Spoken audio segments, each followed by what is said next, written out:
Bonsoir monsieur, regardez bien cette vidéo, vous allez même être choqué. Regardez comme les Illuminatifs et les maçonneries font des sacrifices humains, femmes, enfants ou adultes, pour en vénérer leur gloire, leur richesse et leur pouvoir. Regardez bien et vous allez même être choqué. Samedi soir, trois copains décident d'aller explorer un château abandonné à Trébons, dans les Hautes-Pyrénées. Les trois amis... Ils ne s'attendaient pas à ça en explorant une maison inhabitée dans les Hautes-Pyrénées. Trois personnes, Ophélie, Le Pivert, y ont découvert un temple maçonnique et surtout des ossements humains. Cette découverte très intrigante. Tout d'abord, trois adeptes d'exploration urbaine sont donc tombés sur les vestiges d'un temple maçonnique dans une maison inhabitée à Trébons, près de Lourdes.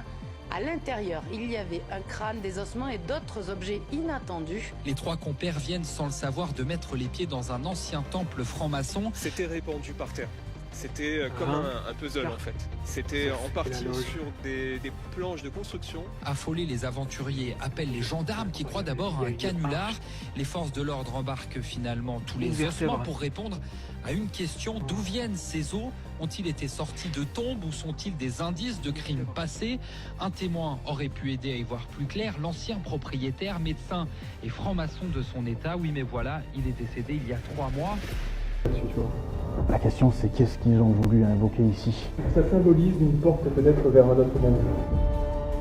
Il y a marqué à la gloire du grand architecte de l'univers, rite écossais ancien et accepté, Ordo ab Chaos. L'ordre vient du chaos. Si la bougie ne s'est pas consumée d'elle-même, il faut l'éteindre avec les doigts et non la souffler. On dirait des couteaux de sacrifice. What the fuck? C'est difficile de dire ce qu'on va pouvoir faire de toutes ces images, étant donné qu'on ne connaît pas les répercussions, effectivement.